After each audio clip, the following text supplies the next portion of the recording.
오늘의 말씀은 요한복음 21장 17절에서 18절 말씀입니다. 세 번째 이르시되 요한의 아들 시몬아 내가 나를 사랑하느냐 하시니 주께서 세 번째 내가 나를 사랑하느냐 하심으로 베드로가 근심하여 이르되 주님 모든 것을 아시오매 내가 주님을 사랑하는 줄을 주님께서 아시나이다. 예수께서 이르시되 내 양을 먹이라. 내가 진실로 진실로 내게 이르노니 내가 젊어서는 스스로 띠띠고 원하는 곳으로 다녔거니와 늙어서는 내 팔을 벌리리니 남이 내게 띠띠우고 원하지 아니하는 곳으로 데려가리라. 아멘. 당신은 구원 받으셨습니까? 라는 주제 속에 영혼 구원에 대한 이 대명제에 대한 설교를 지금 시작하고 있습니다. 지난 5월 26일 새벽 6시에 말레이시아에서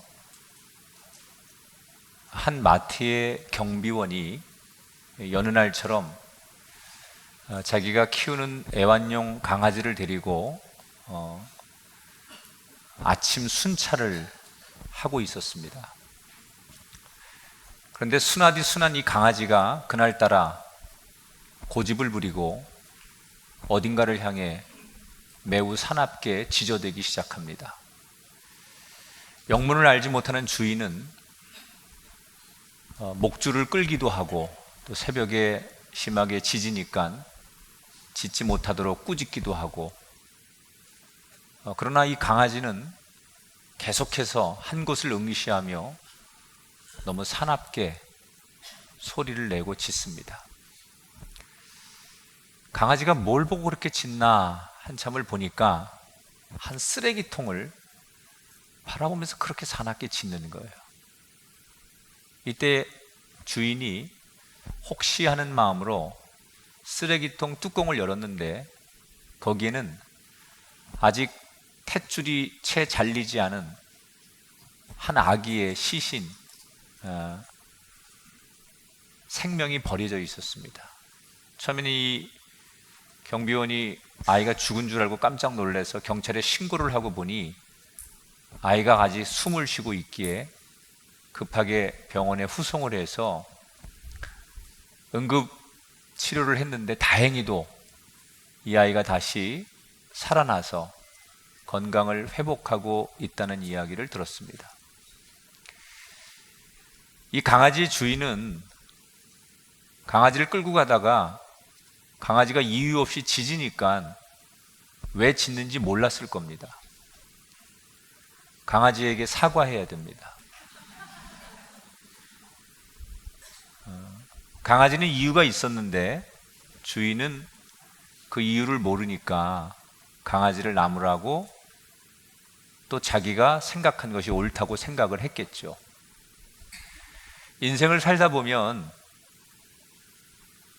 이유를 알 수 없을 때가 참 많습니다. 내 생각에는 왜 그래야 하는지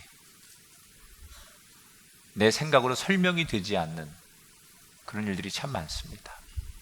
그런데 어떤 일이든 하나님이 우리에게 주시는 일 속에 이유 없는 일이 있겠습니까? 신앙생활하는 많은 분들이 이런 질문을 합니다. 목사님, 하나님은 전지전능하시지 않습니까? 못하실 일이 없지 않습니까? 그런 하나님이 영혼 구원에 대해서 왜 직접 하시지 않고 그 영혼 구원을 우리에게 맡기십니까? 하나님이 마음만 먹으면 선악을 구분하셔서 로봇처럼 모든 사람들 하나님을 따르게도 할 수 있을 것이고 그렇게 하지 않는 사람들은 벌하시고 멸망하며 이 세상을 구원의 세상으로 만드실 수 있을 텐데 그 능력이 있는 하나님이 왜 그렇게 안 하시고 더디게, 아니 우리에게 맡기셔서 영혼 구원을 우리가 한다고 하지만 효과도 없는 그 더딘 영혼 구원을 우리에게 맡기시는 겁니까? 참 알다가도 모르겠습니다. 그렇게 하나님의 소원이고 중요한 문제라면 하나님이 빨리 하시지, 왜 우리들에게 너희들이 영혼을 구원하라고 말씀하시는 걸까? 이 질문에 대해서 우리가 답을 하지 못하면 신앙의 다음 단계로 넘어가질 않아요. 여러분, 내가 구원받았다라는 확신이 없으면 다른 건 의미가 없습니다. 기도하는 거, 주일날 예배하는 거, 선교를 나가는 거, 성경 공부하는 거, 봉사하는 거, 그건 어떤 의미도 없습니다. 내가 구원이라고 하는 이 질문에 나는 정말 구원받았고 내 이 구원에 대한 확신과 이 구원에 대한 분명한 자기의 고백이 없이는 우리가 이 땅에서 신앙생활을 하는 거에 대한 사실 의미는 없어요. 이게 전제되지 않으면 나머지 신앙생활은 의미가 없어요. 그래서 계속 여러분에게 구원이라는 주제를 가지고 설교를 하고 있는데, 왜 이 구원의 문제를 하나님이 우리에게 맡기셨을까? 이 질문에 답을 하기 위해서 오늘 우리는 베드로라고 하는 사람의 인생의 이야기를 통해서 하나님이 어떤 마음을 가지고 계신지를 생각해 보려고 합니다. 베드로는 갈릴리 호수에서 고기를 잡던 평범한 어부였습니다. 베드로를 이야기할 때 빼놓을 수 없는 한 사람이 있는데 그의 동생, 친동생 안드레예요. 베드로가 예수님을 제일 먼저 만난 게 아니에요. 사실은 동생 안드레가 세례 요한을 통해서 예수님을 알게 되고 그 동생 안드레가 자기 형인 베드로에게 예수님을 소개해서 베드로가 예수님을 알게 된 거예요. 그런데 베드로가 예수님을 알았는데 그 아는 건 우리가 말하는 믿고 따르는 게 아니라 정말 아는 사이예요. 나 예수님 알아. 만난 적 있어. 예수님하고 대화한 적 있어. 이런 정도지 우리가 말하는 믿음으로 예수님을 온전히 따르는 그런 관계가 아니었어요. 심지어 베드로의 장모가 열병에서 고침을 받았는데도 베드로는 그냥 예수님을 심드렁하게 바라볼 뿐이지 믿음으로 정말로 예수님을 구주로 받아들이지 않았었어요. 그러던 베드로에게 어느 날 자기 인생을 송두리째 바꿀 수 있는 사건이 하나 일어납니다. 베드로가 고기 잡는 어부인데 어느 날 예수님께서 베드로의 배를 빌리셔서 그 위에 올라가서 배 위에서 육지 쪽에 사람들을 모아놓고 말씀을 전하고 계셨어요. 그런데 느닷없이 갑자기 말씀을 전하다가 베드로에게, 그물을 정리하고 있는 베드로에게 그 그물을 다시 가지고 깊은 데로 가서 그물을 던져 고기를 잡아라 라고 말씀하십니다. 우리 생각에는 베드로가 그 예수님 말씀에 무조건 순종했기 때문에 고기가 많이 잡혔다 그러지만 사실은 그거 아니에요. 베드로는 이때까지 예수님에 대한 믿음이 없었어요. 그래서 말씀하시는 거에 대해서 엄밀히 말하면 순종이 아니에요. 어긋장을 놓는 거예요. 갈등했어요. 남들이 다 보는 앞에서 자기를 지목해서 깊은 데로 가서 그물을 던지라는데 자기는 예수님을 신뢰하지 않거든요. 믿음으로. 자기 경험으로는 지금은 고기 잡을 때가 아니고 깊은 데를 향하여 그물을 내리는 건 상식적으로 맞지 않아요. 그런데 사람들이 다 보는 앞에서 자기를 지목해서 그물을 내리라고 하니 좀 창피하기도 하고 남의 시선이 있으니까 이러지도 저러지도 못하는, 어떻게 해야 되지? 이런 어정쩡한 상황에서 이런 마음 아세요? 에이 모르겠다, 될 대로 되라. 그런 심정으로 그물을 내린 거지 예수님 말씀이 너무나 귀하고 예수님 말씀이 너무나 은혜스러워서 순종한 게 아니에요. 그런데 의외로 그 깊은 곳에 그물을 내린 그물에 고기가 너무 많이 잡혀서 배 2개를 가득 채우고도 고기가 넘쳐났어요. 그때 베드로가 그 사건을 경험하면서 자기 스스로 누가 뭐라고 하지 않는데도 자기가 예수님 앞에 무릎을 꿇습니다. 그리고 떨리고 두려운 목소리로 그가 예수님에게 자원해서 이런 고백을 해요. 누가복음 5장 8절에 보니까 주여 나를 떠나소서 나는 죄인이로소이다. 베드로는 예수님이 자기와 비교할 수 없는 너무나 엄청난 사실이라는 사실을 깨닫습니다. 감히 이런 분을 내가 무시했구나. 이런 죄스러움 때문에 예수님에게 스스로 주님 제가 속으로 예수님 깔보고 무시하고 예수님 나와 똑같다고 생각했는데 예수님이 이렇게 대단한 분인 걸 내가 몰랐습니다. 주님 내가 이렇게 부족한 사람입니다. 나는 죄인입니다 라고 자기가 고백을 하는 거예요. 그런 어쩔 줄 몰라 하는 베드로에게 예수님께서 뭐라고 대답하시느냐 10절에 보니까 무서워하지 말라. 괜찮다 그 얘기예요. 근데 그 뒷얘기가 부담스러운 얘기예요. 괜찮다. 그런데 네가 이제 오늘 이후로는 사람을 취하는 자가 될 것이다. 베드로가 언제 예수님의 제자가 되느냐? 이때부터 제자가 되는 거예요. 이때부터 베드로는 예수님께 절대 충성을 하면서 소위 수제자가 됩니다.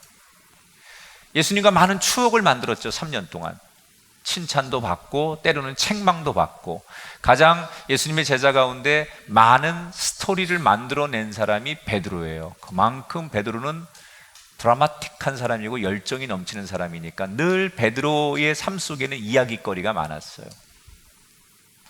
베드로가 늘 예수님께 이렇게 맹세했습니다. 저는 이제부터 주님을 위해서 죽으라면 죽을 수 있습니다. 저는 이제 주님만을 섬길 것이고 주님만을 따를 것입니다. 무슨 일이 있어도 나는 주님과 함께 할 것이고 주님이 가는 곳에 나도 함께 가겠습니다. 끝까지 주님을 사랑하겠습니다. 그렇게 늘 자신 있게 틈만 나면 자기의 충성심을 입으로 고백하고 과시했어요. 그런데 이런 자신감이 한 번에 허물어지는 날이 있었어요. 그날은 예수님께서 체포당해서 끌려가던 밤이었어요. 자기 선생님이 끌려가니까 베드로가 멀찍이서 자기 선생님 뒤를 따라갑니다. 아마도 그때까지만 해도 베드로는 예수님을 떠난다는 생각을 못했을 거예요. 그리고 틈이 나면 예수님을 구출해야 되겠다. 예수님을 빠져나오게 할 수 있는 방법이 뭘까? 이런 생각을 하면서 예수님을 쫓아갔어요. 그런데 틈을 엿보고 있는 사이에 그 대제사장의 종들이 베드로를 알아보고서는 대뜸 너 예수랑 한패지? 너 예수를 쫓아다니던 그 사람 아니야? 라고 누군가가 아는 척을 하니까 그 한마디에 갑자기 두려움이 밀려 들어옵니다. 그리고는 누가 시키지도 않았는데 손사래를 치면서 극구 부인을 합니다. 계속 추궁을 하니까 무려 3번씩이나 더 강력한 언어를 써가면서 예수님을 저주하고 자기를 부인하며 난 예수와 상관이 없는 사람이라고 손사래를 치고 그는 무서워 그 자리를 도망쳐버리게 됩니다. 얼마 뒤 정신을 차려보고 나니 내가 겨우 이런 사람이었구나. 이걸 자기의 실존을 발견한다는 거예요. 인간은 겉으로 볼 때 다 괜찮은 사람처럼 보이지만 인간의 실존은 이 베드로 같은 본성이 다 있어요. 우리가 주님 앞에 충성도 하고 하나님 앞에 거룩함으로 세워져 있지만 인간이 죄성이 있기 때문에 인간의 실존은 언제든 이렇게 무너질 수밖에 없는 이게 인간의 존재예요. 베드로가 내가 이런 사람밖에 안 되나? 내가 이 정도밖에 안 되나? 그렇게 자기의 어처구니 없는 행동과 말에 자책을 하면서 통곡하고 자기 가슴을 치며 내가 이 정도밖에 안 되는구나. 그리고 좌절을 합니다. 그러는 사이에 예수님은 재판을 받고 십자가에 처형을 당하고 그리고 죽었던 예수님이 3일 만에 부활을 하십니다.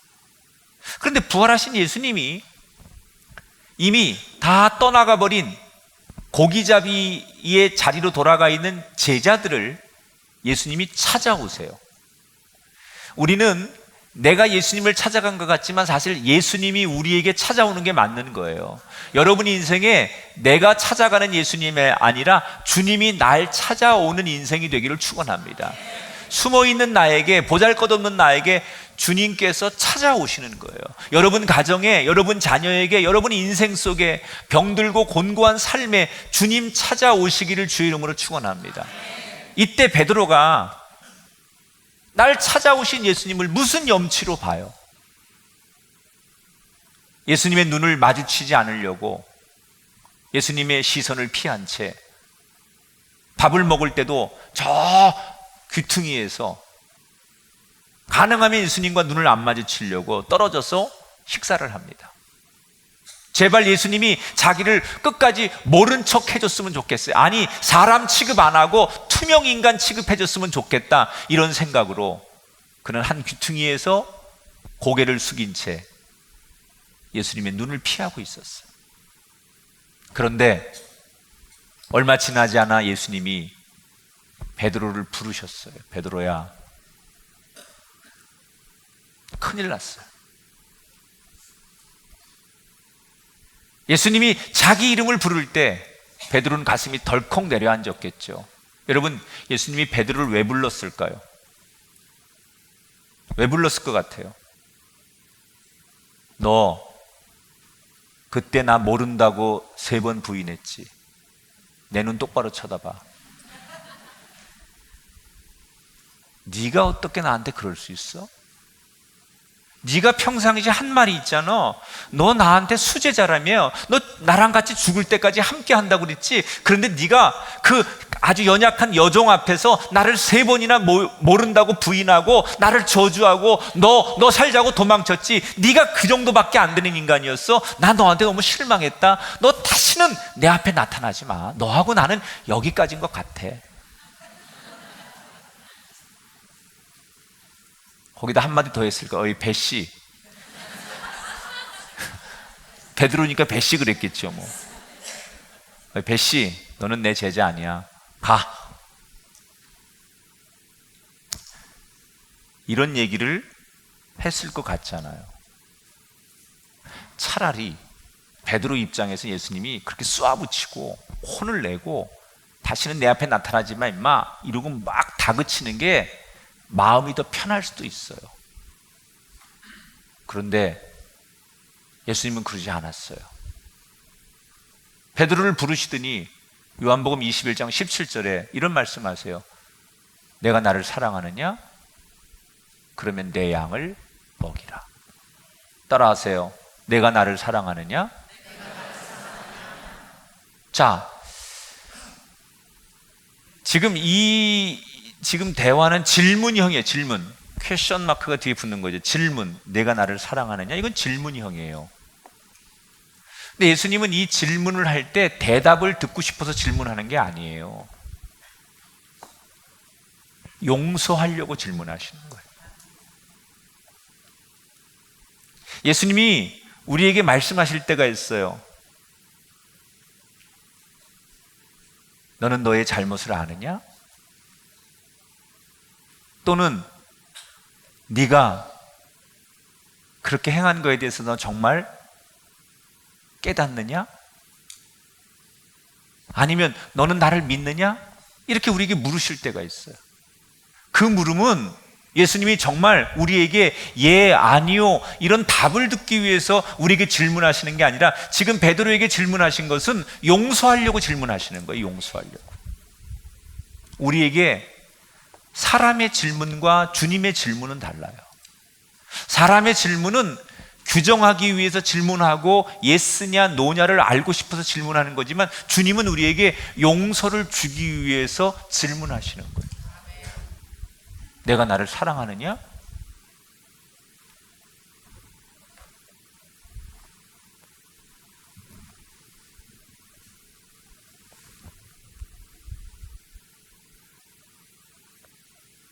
베드로가 대답을 못하고 있는데 예수님께서 뭐라고 말씀하시느냐? 내 양을 먹여라. 예수님이 생각하는 가장 귀하고 귀한 일, 예수님이 이것 때문에 이 세상에 오셨고 이것 때문에 십자가에 죽으셨고 이것 때문에 부활하셨는데 바로 그 일을 베드로에게 맡기시는 거예요. 내 양을 네가 먹여라. 다시 말하면 영혼을 구원하고 우리식으로 말하면 선교하고 전도하는 일 네가 맡아라, 그 얘기예요. 예수님에게 있어서 제일 중요한 첫 번째 미션, 당신에게 제일 중요한 일을 베드로에게 맡기셨다는 거예요. 그것도 3번이나 물으면서. 질문입니다. 예수님이 왜 3번 물으셨을까요? 1번, 베드로가 귀가 먹어서. 2번, 우리나라 사람 좋아하잖아요. 최소한 3세판은 해야 되기 때문에. 제가 해석하는 건 그거예요. 베드로가 예수님을 3번 부인하잖아요. 난 주님 모릅니다. 절대 모릅니다. 난 저 따위는 모릅니다. 3번을 부인해요. 그리고 돌아서서 베드로는 자기 혼자 후회하고 그 깊은 상처가 가슴에 박혀 있는 거예요.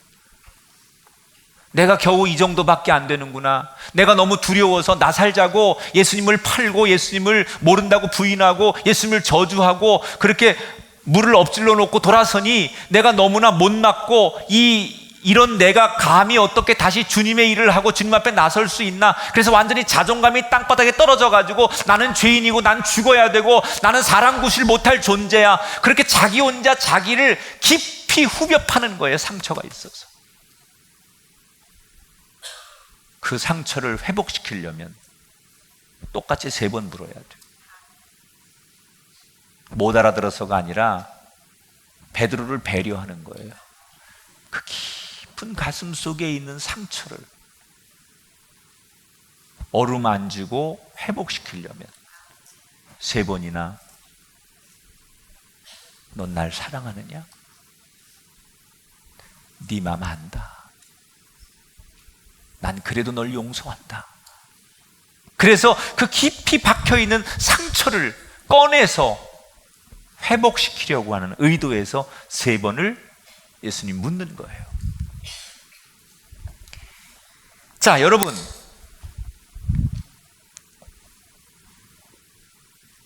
베드로는 엄밀히 말하면 실패한 사람이에요. 제가 예수님이라면 실패한 사람에게 중요한 일을 맡길 수 없어요.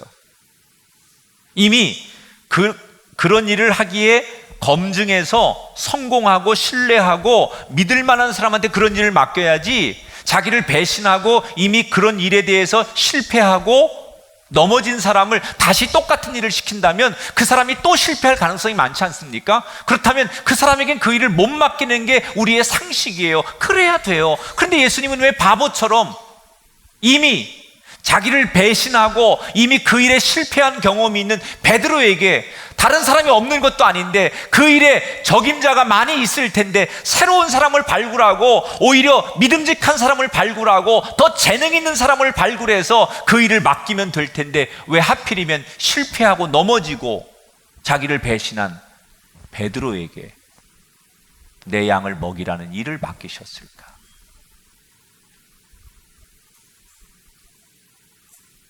저는 그게 역설적이라고 생각해요. 그 이유는 하나예요. 베드로가 실패한 사람이기 때문에 그에게 맡기는 거예요. 자, 이 이야기를 여러분 들으셔야 돼요. 왜 실패한 사람이기 때문에 예수님이 베드로에게 그 일을 맡겼냐? 지금부터 제 설명을 들으셔야 돼요. 눈을 크게 뜨세요. 원래 작은 문도 크게 뜨세요. 하나님은 이 땅을 창조하실 때 첫째 날부터 모든 것을 셋째 날까지 나누시고 그 다음에 셋째 날 오후부터 다 빈 공간을 채우시고 세팅을 끝낸 다음에 다른 피조물, 다른 생명들은 다 말씀으로 창조하셨어요. 하늘과 땅과 물고기와 새와 동물들을 다 말씀으로 창조하셨는데 유독 사람만 하나님의 형상을 따라서 당신의 손으로 빚으셨어요. 그죠? 그래서 사람은 다른 거예요. 다른 것처럼 그냥 말씀으로 창조하지 않고 사람은 직접 손으로 빚으셨어요. 정성을 다해 만들고 아주 세심하게 손톱 뭐 여기 다 이런 거 다 하나님께서 빚으셨어요. 그리고 마지막에 당신의 숨을 하고 불어넣으셨어요. 창조물이라고 해서 우리 하나님이 만든 모든 창조물을 피조물이라고 하는데 피조물 중에도 인간은 특별히 다르게 만들었어요. 그 롤 모델이 누구예요? 하나님이에요. 자기의 형상을 따라 인간을 지었다고 했어요. 특별하게 만든 거예요. 그리고 특별하게 만든 그 인간의 형상을 그렇게 창조하신 다음에 하나님께서 어떤 목표를 설정했느냐? 다른 건 몰라도 내가 만든 마지막 작품 이 사람 인간과 하나님의 관계는 1대1로 마음과 마음이 나눠지고 그 다음에 인격적인 스스로 정말 하나님 나 당신이 너무 좋아요. 하나님 당신은 나의 아버지예요 라고 고백하는 그런 관계를 만드는 것을 하나님이 선언하셨어요. 그게 하나님의 목표예요. 이 땅의 자연은 하나님이 다스리고 명령하고 그렇게 할 수 있어요. 그러나 사람과의 관계는 1대1로 당신이 직접 만든 형상답게 한 사람 한 사람이 하나님과 1대1로 마주서서 감동 어린 관계가 되는 것, 그것이 하나님이 인간에게 원하는 목표였어요. 여러분, 하나님이 우리 인간을 로봇처럼 조정할 수 있어요. 말씀 한마디면 하나님 앞에 다 무릎 꿇고 우리가 하나님을 찬송하게 만들 수 있고, 그 하나님의 말씀을 거역하는 사람은 다 멸망시켜서 이 땅에 하나님을 믿는 백성들만 만들 수 있어요. 하나님이 오늘도 이 땅을 천국으로 만드시려면 악한 자를 구분하고 하나님을 따르겠다고 하는 사람들을 하나님이 강제적으로라도 다 하나님을 두려워하게 하고 하나님을 찬송하게 할 수 있는 능력이 하나님이 있어요. 로봇처럼 말 잘 듣는 강아지처럼 우리를 그렇게 하나님이 만들 수 있겠죠. 그런데 하나님이 그걸 안 하세요. 왜? 창조의 원리 가운데 인간과의 관계를 하나님이 일방적으로 당신의 의도대로 조종하고 통제하고 그런 관계로 설정하지 않고 애초에 인간을 창조할 때 하나님의 목표가 선언이 뭐였느냐? 너희는 내 형상을 따라 지음 받았으니 나와 한 사람 한 사람이 관계를 통하여, 정성을 통하여, 진심을 통하여 인격적으로 만나는 걸 원한다. 그래서 하나님은 아무리 시간이 길어도, 인류가 아무리 타락하고 인간이 아무리 하나님을 등지고 아직도 구원의 완성이 먼 것 같아도 하나님은 그런 관계가 애초부터 목표였기 때문에 분노하신다고, 서두르신다고 인간을 강제적으로 조절해서 구원받는 사람, 구원받지 못하는 사람으로 심판하지 않으시려고 한다는 거예요. 스스로 주님께 감동되어서 자원해서 하나님 앞에 나오고 예수님 앞에 나오는 걸 하나님이 원하신다는 거예요. 그게 하나님이 창조의 목적이었어요. 그러면 예수님께 감동되어 나오려면 사람들이 언제 감동받을까요? 여러분, 우리가 나는 탁 태어나서 하나님 앞에 처음부터 축복받고 성공해가지고 이렇게 살았습니다, 이런 얘기하면 감동 안 받습니다. 어떤 얘기에 감동을 받느냐? 저는 원래는 죄인이었습니다. 저는 원래 철저히 실패한 사람이었습니다. 저는 원래 이렇게 망가진 사람이었고, 저는 원래 다시 일어설 수 없는 이렇게 버려진 사람이었고, 상처투성이었고, 고통 속에 살던 사람이었습니다. 그런데 어느 날 내 인생에 주님이 찾아오셔서 내가 그 주님의 손에 이끌려서 예수를 믿고 하나님의 사람이 되어서 내가 기도하고 은혜 받고 하나님을 만나고 내 인생이 기적 속으로 다시 일어났으며, 그 과정 속에 나는 하나님 앞에 빚진 자로 이렇게 삶을 축복받았습니다. 자신의 실패의 경험이 하나님의 은혜로 회복된 얘기를 할 때 사람들은 하나님을 전하는 이야기에 감동을 받게 돼 있어요. 그렇다면 예수님이 보실 때 지금 사람들에게 감동의 주님을 전하는데 가장 적합한 인물이 누구냐? 베드로예요. 왜? 베드로는 지금 가장 망가진 인생, 가장 지금 바닥까지 내려간 인생, 가장 실패한 대명사예요. 그런데 이 베드로를 다시 일으켜서 베드로가 회복돼서 이 베드로가 직접 내가 이런 사람이었는데 이런 과정이 있었는데 내가 주님 때문에 다시 일어섰습니다라고 하는 자기의 스토리를 고백하고 그렇게 예수님을 전하면 많은 사람들이 정말로 예수님께 감동을 가지고 나올 수 있는 축복의 통로가 베드로였다는 거예요. 성경에는 안 나오는 얘기지만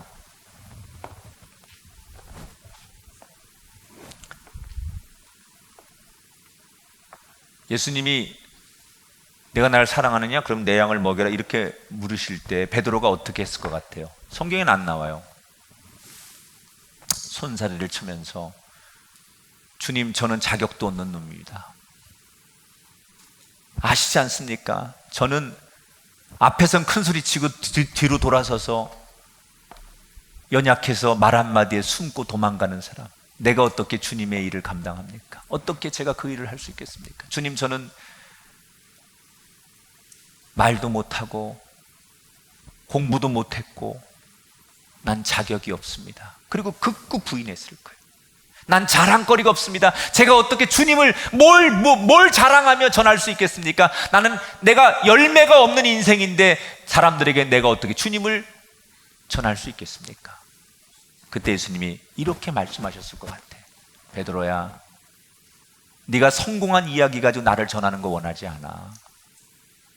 네가 형통한 삶을 가지고 나를 전하는 거 원하지 않아. 나는 네가 나를 버리고 도망자가 되었고 실패한 너의 실패한 이야기를 통해서 나를 전하기를 원해.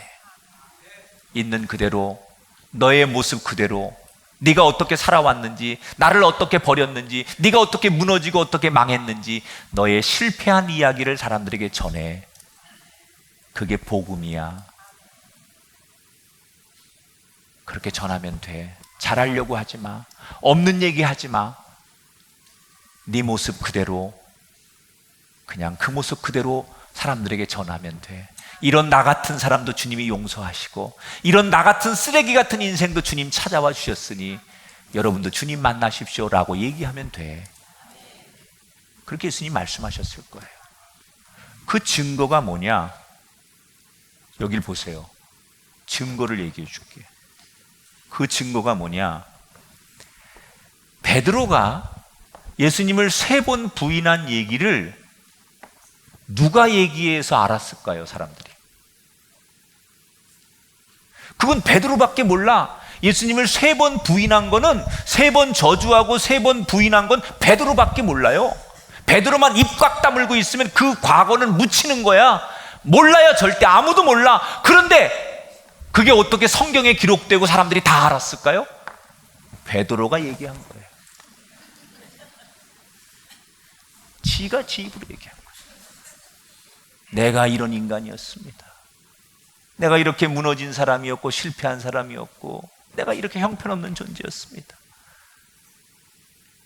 나는 가능성이 없는 사람이었는데 그런 배신자, 실패자인 내 인생에 주님이 먼저 찾아오셔서 나를 용서해 주시고 손 내밀어 주시고 나를 일으켜 주셨습니다. 그 사랑의 주님을 여러분도 만나십시오. 그리고 상처받은 사람, 실패한 사람, 자존감이 땅바닥에 떨어진 사람, 사람에게 배신당하고 아파하는 사람들에게 찾아가서 자기의 실패담의 이야기를 전하면서 비록 나는 실패했지만 주님이 오시면 우리는 다시 회복될 수 있다고. 베드로는 담대하게 자기의 실패 이야기를 전한 거예요. 그때 사람들은 동질감을 갖는다고 그러죠.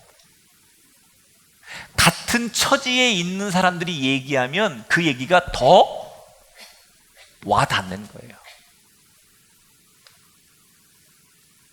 그러니까 베드로처럼 실패하고 넘어진 사람이 자기의 경험을 이야기해 주니까 이 땅에 베드로 같은 사람들, 버려지고 뭐 상처받고 망가진 인생들이 이 베드로의 실패담의 이야기를 들으니까 더 많이 자신감을 갖고 그 이야기를 통해서 감동을 받고 주님께 돌아오는 사람이 많았다는 거예요. 그래서 여러분, 베드로가 한번 설교할 때 몇 명이 회개해요? 3,000명이 회개하잖아요. 그게 다 뭐예요?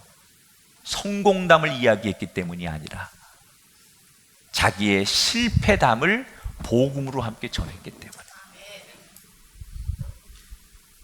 우리는 어찌 보면 세상에 우리보다 잘난 사람이 얼마나 많아요. 우리보다 똑똑하고 성공한 기준으로 따지면 우리보다 돈도 많고 훨씬 명예와 젊음과 세상에 정말 우리보다 순위적으로 잘 나가는 사람이 너무 많아요. 거기에 비하면 우리는 너무나 부족한 사람들. 그런데 왜 그런 잘난 사람들 주님 쓰시지 않고 나같이 이렇게 정말 시간도 없고 재능도 없고 능력도 없고 가진 것도 없는 나 같은 사람을 주님께서 하필이면 왜 나 같은 사람에게 복음의 사명을 주시고 교회에서 직분을 주시고 나 같은 사람에게 봉사하라고 하시고 왜 정말 나보다 훨씬 환경과 여건이 좋은 사람 많은데 주님은 왜 하필 나 같은 사람에게 네가 이 복음의 사명을 감당하라고 부르시는 걸까? 그게 바로 베드로를 부르셨던 마음하고 똑같은 거예요.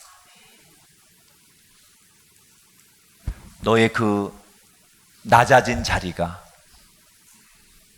너의 그 넘어진 삶이, 너의 아파하는 그 고통의 자리가 너와 같은 사람을 주님께 인도하기에는 훨씬 더 가치 있는 인생이기 때문에.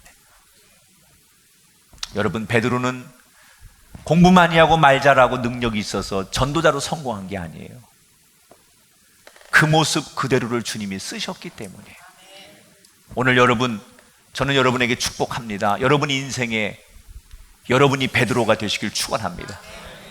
나는 내 형편과 환경과 조건과 내 역량이 나는 턱없이 부족한데 주님이 나를 찾아오셔서 나를 일으키셔서 나를 회복해 하는 그 은혜가 여러분에게도 있게 되기를 축원합니다. 따라합시다. 실패는 나를 쓰시려는 하나님의 사인입니다. 할렐루야. 이 베드로에게 베드로를 통해서 전도한 이 스토리가 여러분을 통해서도 이어지게 되기를 주님의 이름으로 축원합니다. 그래서 베드로가 전도자가 되는 거예요. 뭐 훈련 받고 무슨 뭐 자격 있고 해서가 아니에요. 주님이 그를 다시 세우니까. 그러니까 여러분, 내가 좀 부족해도 내가 한없이 나는 저 사람에 비하면 안 되는 사람인데 왜 자꾸 하나님이 나한테 그런 거룩한 사명을 주시고 그런 환경으로 몰아가실까? 받아들이세요. 주님이 손 잡고 여러분을 일으키실 때 상상할 수 없는 놀라운 축복이 여러분에게 일어날 줄 믿습니다. 베드로가 그렇게 해서 복음 전도자가 되어서 쭉 살아가는 거예요. 그러다가 어느 날 베드로에게 어떤 일이 있었냐면 유명한 일화죠. 요한과 함께 성전에 기도하러 가다가 미문에 앉아있는 다리를 쓰지 못하는 장애인 하나를 만나요. 그냥 우리 쉽게 안진뱅이라고 성경에 나오는 그대로 표현할게요. 그런데 베드로가 그 안진뱅이를 보고 있다가 이렇게 외칩니다. 내게 은과 금은 없거니와 내게 있는 나사렛 예수 그리스도 이름으로 명하노니 일어나 걸어라. 안진뱅이 일어나 걷기도 하고 뛰기도 했어요. 여기 중요한 거, 베드로가 한 게 아니에요. 나사렛 예수 그리스도의 이름으로 일어나 걸으라. 여러분, 목사가 하는 게 아니에요. 교회를 목사 보고 나오지 마세요. 예수님 보고 나오세요. 여러분, 목사를 만나지 마세요. 사람 만나지 마세요. 예수 그리스도의 이름을 만나세요. 우리는 예수님의 이름으로 기도하는 거예요. 꿈의 교회 이름으로 기도하는 거 아니에요. 김학중 목사 이름으로 기도하는 거 아니에요. 여러분, 어느 장로님 하나 때문에 교회 나오고 안 나오고, 누가 무슨 나한테 웃어줬다고 안 웃어줬다고 기분 나빠서 나오고 안 나오고, 그런 유치한 거 하지 말아요, 제발. 예? 예수 그리스도의 이름으로 일어나는 것이고, 예수 그리스도 이름으로 찬양하는 거고, 예수 그리스도 이름을 만나는 거예요. 그게 진짜 교회예요. 내게 은과 금은 없으나 예수 그리스도 이름으로 명하노니 일어나 걸으라.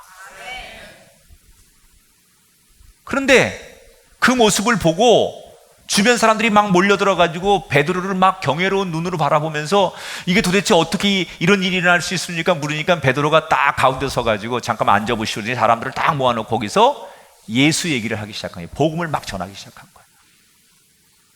그런데 얼마 지나지 않아서 대제사장들과 성전 경비 대장들이 우르르 몰려오더니 베드로와 요한을 체포해서 끌고 가서 고문도 하고 협박도 하면서 왜 법에 없는 복음을 전하느냐고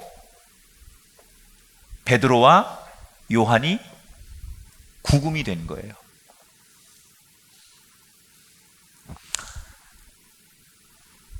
베드로가 지금 성전 미문에 안진뱅이를 일으키는 이 장소는 어디냐면 예수님이 재판받으시고 예수님이 죽었던 자리예요.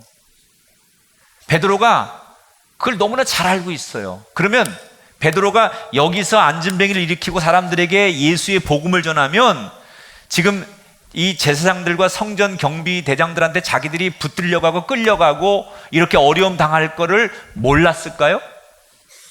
알았어요. 베드로는 다 알고 이렇게 복음을 전하고 여기서 이런 행위를 하면 어떤 뒤에 결과가 오는지 다 알고 있었어요. 지금 여기에 자기들을 지금 관찰하는 사람들이 얼마나 많은지 다 알고 있었어요. 여기는 예수님도 죽었던 자리예요. 그래서 당연히 두려워해야 돼요. 위축이 돼야 돼요. 그런데 베드로는 끌려가서 위축되지 않아요. 당당하게 사람들 앞에 전했던 그만큼 그 성전 경비대장이나 제사장들 앞에서도 예수님의 복음을 전했어요. 옛날에 예수님을 3번 부인하고 도망가던 베드로가 아니에요. 우리 아이가 달라졌어요. 완전히 달라졌어요. 그러면 여기서 사람들이 이렇게 질문해요. 베드로가 조금 지혜롭게 처신하지 왜 그렇게 그런 일이 일어날 걸 알면서도 무리하게 그렇게 일을 만들었느냐. 이런 윤리적 책임론을 우리가 제시해요. 자, 보세요. 여러분, 지혜롭다는 얘기를 함부로 그렇게 쓰면 안 돼요. 지혜롭다는 거는요, 내 입장에서 어려움을 면하지 않기 위해서 나의 유익을 위해서 임기응변으로 내가 지혜롭게 행동하지, 뭐 이렇게 말하는 걸 여러분 지혜롭다고 하는데 그건 성경에서 말하는 지혜가 아니에요. 성경에서 말하는 지혜라는 것은 하나님을 영화롭게 하기 위해서 결단하고 말하는 걸 지혜롭다고 하는 거예요.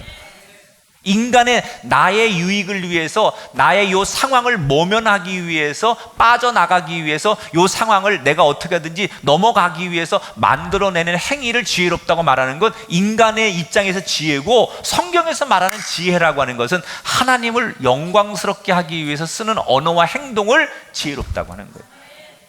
그러니까 베드로가 이런 상황을 만들지 말고 좀 지혜롭게 행동하지, 그게 뭐냐면 충돌을 일으키지 않으려면 어떻게 해요? 그 자리에서 기도하지 말고 장소를 옮긴다든지, 지금 사람들이 많이 모이는 시간이 아닌 좀 조용한 시간에 기도해주면 안진뱅이도 고치고 이렇게 뒤에 후폭풍도 없을 수 있지 않느냐, 이렇게 사람들이 질문할 수 있어요.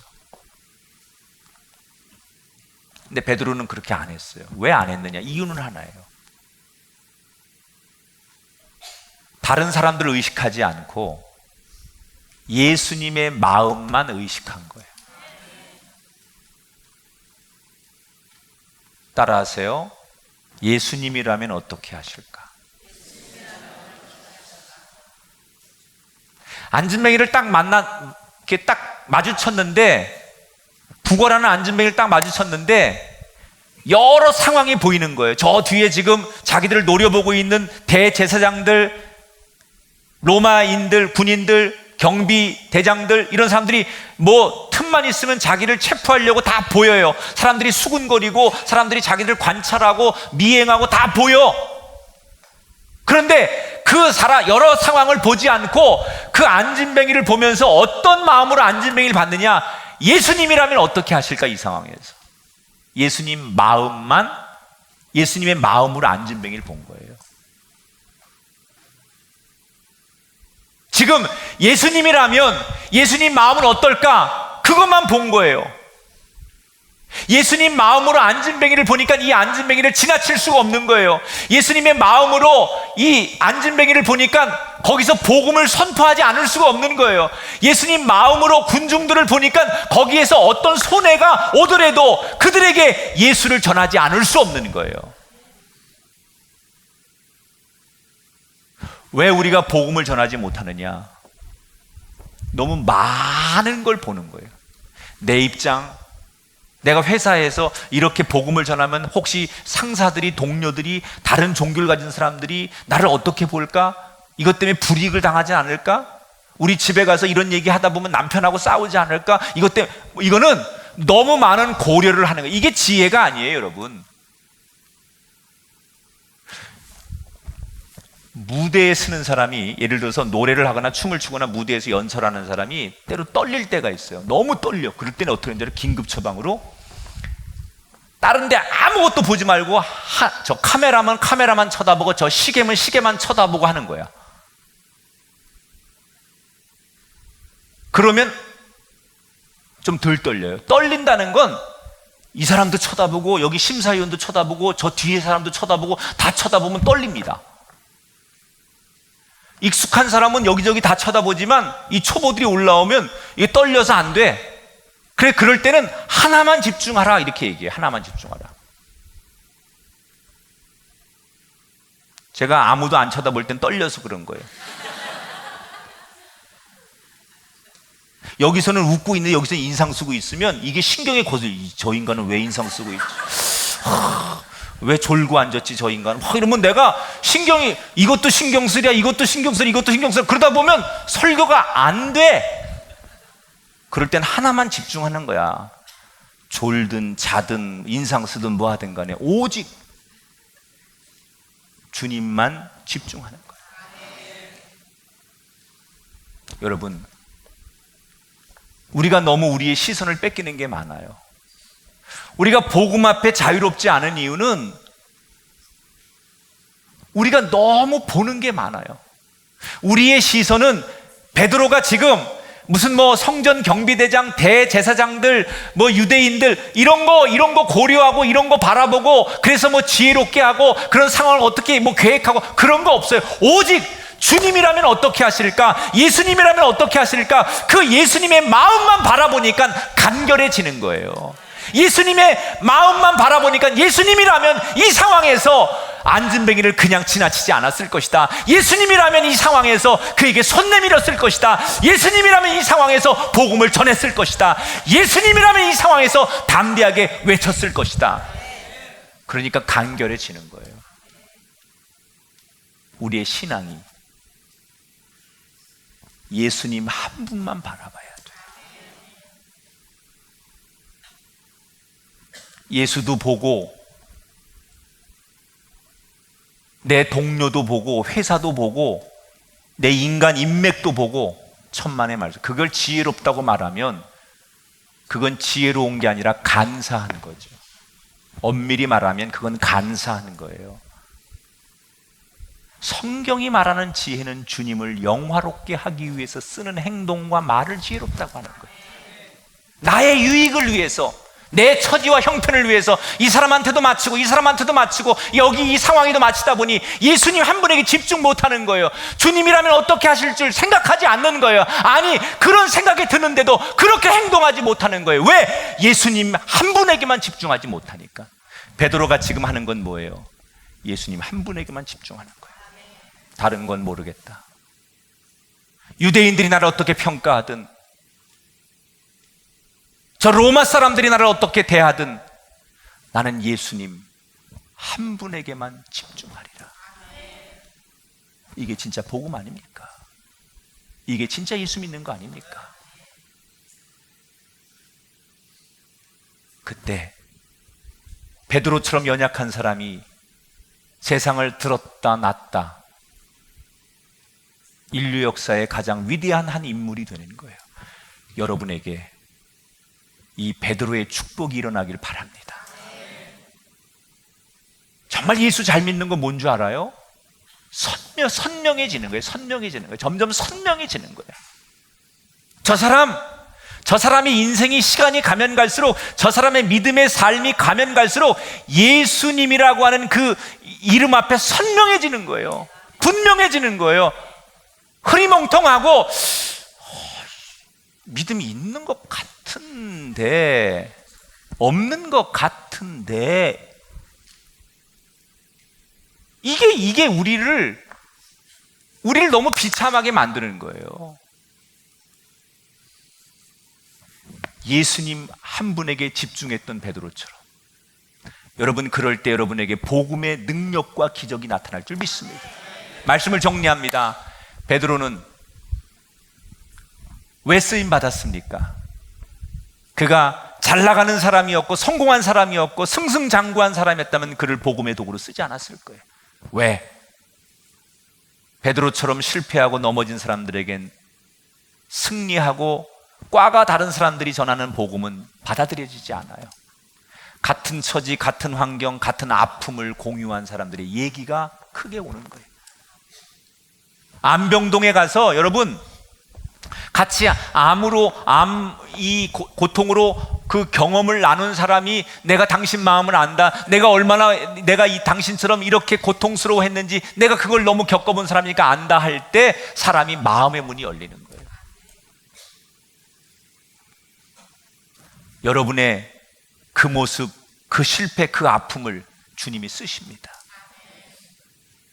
그래서 아까 제가 실패는 나를 하나님이 들어 쓰시려고 하는 사인입니다 라고 선언하게 했는 거예요. 여러분의 그 고통과 그 아픔, 그 실패, 그 힘든 삶이 주님이 여러분을 더 크게 들어 쓰시는 사인인 것을 기억하시고, 그럴수록 우리는 번잡하게 너무 많은 곳을 바라보지 말고 예수님 마음이라면 어떨까? 그 한 가지에 집중하면 여러분 삶의 복음에 놀라운 능력이 나타날 것을 기대하시면서 그런 제2의 제3의 베드로의 인생의 이야기가 여러분에게도 펼쳐지게 되시기를 주님의 이름으로 축원합니다.